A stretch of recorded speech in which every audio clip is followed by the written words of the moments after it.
মানে গাইজ ল'ৰাটো য'ত ত'ত বগাই গৈছে যে সেইটো কাৰণে মাক কৈছোঁ মানে ল'ৰাটো ল'বলৈ সময় নাই নেকি। তাৰপিছত মায়ে কৈছে মানে তই বোলে মোবাইল টিপি থাকিবি, মই বোলে ল'ৰা ল'ম। মই বোলো হেৰি মোবাইল টিপা নাই নহয়, মই কামহে কৰি আছোঁ, চোতাল সাৰি আছোঁ, দেখা নাই নেকি বুলি তেনেকৈ কৈছোঁ আকৌ।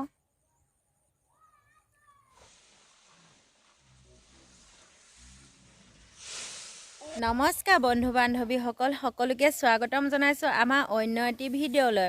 কি খবৰ? আশা কৰোঁ ভালেই আছে আৰু আমাৰো ভাল। আজি ভাবিছিলোঁ মৰ্ণিঙতে ব্লগটো ষ্টাৰ্ট কৰিম, কিন্তু নহ'লে ল'ৰাটো ডিঙিত কাণফুলি লাগি গ'ল। তাত লাগি থাকোঁতে মোৰ ব্লগটো ষ্টাৰ্ট কৰা থাকি গ'ল। গতিকে এতিয়া দুপৰীয়া পাই মই ব্লগটো ষ্টাৰ্ট কৰিছোঁ। এয়া ব'লকচোন তেনেহ'লে ধান পেলোৱাৰ আগত আমি আৰম্ভ প্ৰথমতে কৰোঁ। চকীখন এনেদৰে পাৰি ল'লোঁ। আনফালে একদম ট্ৰেক্টৰ আহি পাই গ'লহি। ধানখিনি জাম্পিঙত পৰিব বুলি ৰছীয়ে বান্ধি অনা হৈছিলে। গতিকে এতিয়া ৰছীবোৰ খুলি ল'ব লাগিব। এয়া ৰছী খুলি আছে।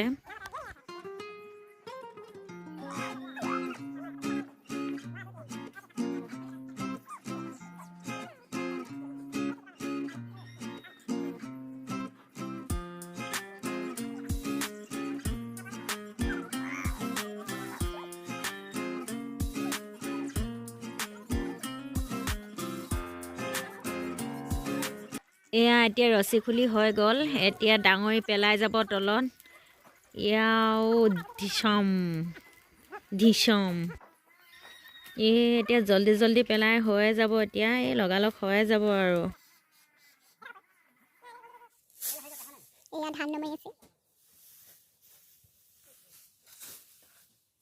বেটাই মোৰ একদম গাড়ীত উঠি আছেগৈ ট্ৰেক্টৰত।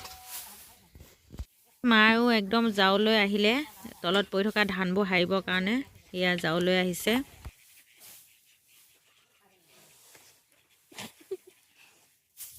গাইজ ফাইনেলি আমাৰ ধান পেলাই হৈ গ'ল। এতিয়া মায়ে দেউতাই পইচা দিছে ধান আনি দিয়া ফেৰণ। এতিয়া ট্ৰেক্টৰ যাবগৈ আৰু আমি ধান ঢাকি কৰি সামৰি থ'ম। গাইজ এয়া যাবগৈ এতিয়া ফাইনেলি আমাৰ হৈ গ'ল। আমাৰ ধান পেলাই হৈ গ'লগৈ। দেখিছেনে বন্ধু বান্ধৱীসকল, এয়া ধান কিমান ধুনীয়া হৈছে। একদম বহুত ধুনীয়া হৈছে।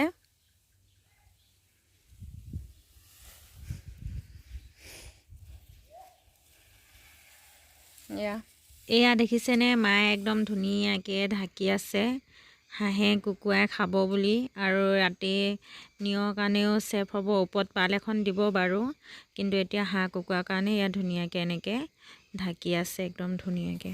এই ভিডিঅ'টো ভাল লাগে তেনেহ'লে like comment share and subscribe কৰি দিব।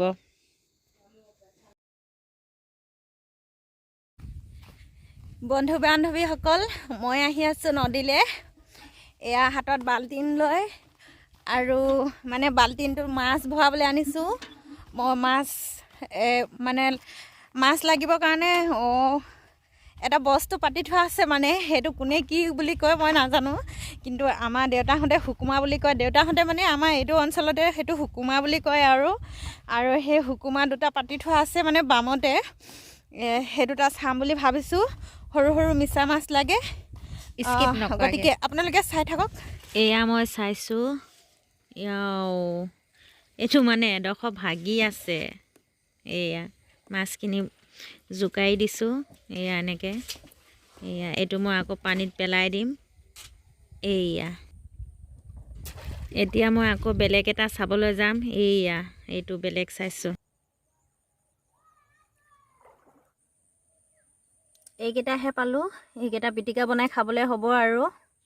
এয়াই বন্ধু বান্ধৱীসকল, এইখন হ'ল আমাৰ চোতাল, আৰু চোতালখন গোটেই অৱস্থা বেয়া হৈ আছে। গতিকে মই এতিয়া কামত লাগিম চোতাল চফা কৰাত। চাই লওক এবাৰ। এতিয়া এই চোতালখন মই চফা কৰিম। মানে অৱস্থা বেয়া। মানে ইয়াত পচলা কাটি গৰু দানা দিয়া হৈছিলে। মানে তেনেকৈ চোতালখন, আৰু এইকেইদিন কামৰ কাৰণেও চফা কৰিব পৰা নাছিলোঁ। গতিকে আজি কাম অলপ পাতল হৈছে। চোতালখন চাফা কৰোঁ, চাই থাকক। এয়া মই এতিয়া জল্দি কৰিছোঁ, কাৰণ বেটাৰ দিগদাৰ লগাই আছে। সেইটো কাৰণে একদম জল্দি কৰিবলগীয়া হৈছে। একদম পটাপট কুইক একশ্যন, ন' কুৱেশ্যন।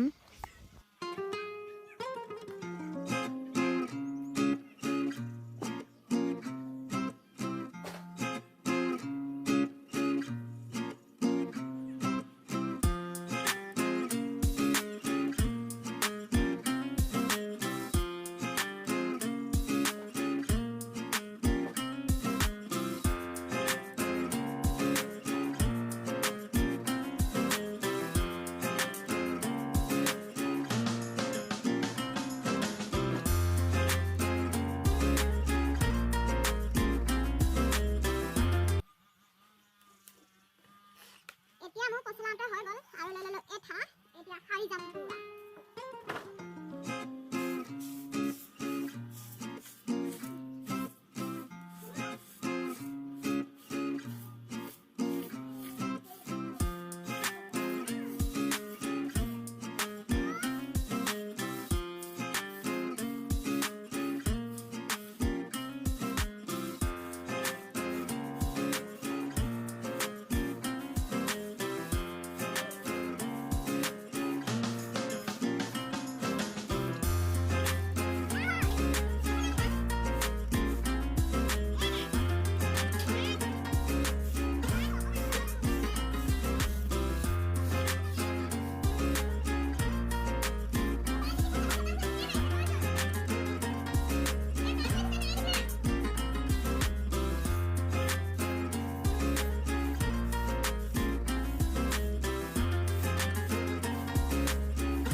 মানে গাইছ ল'ৰাটো য'ত ত'ত বগাই গৈছে যে সেইটো কাৰণে মাক কৈছোঁ মানে ল'ৰাটো ল'বলৈ সময় নাই নেকি তাৰপিছত মায়ে কৈছে মানে তই বোলে মোবাইল টিপি থাকিবি মই বোলে ল'ৰা ল'ম মই বোলো সেই মোবাইল টিপা নাই নহয় মই কামহে কৰি আছোঁ চোতাল সাৰি আছোঁ দেখা নাই নেকি বুলি তেনেকৈ কৈছোঁ আকৌ এয়া মোৰ চফা কৰা হৈ গৈছে এইখিনি এতিয়া গধূলি জ্বলাই দিম এয়া ধুনীয়াকৈ দম এটা ওলাই গ'ল গধূলিকৈ জ্বলাই দিম হৈ গৈছে ঠিক আছে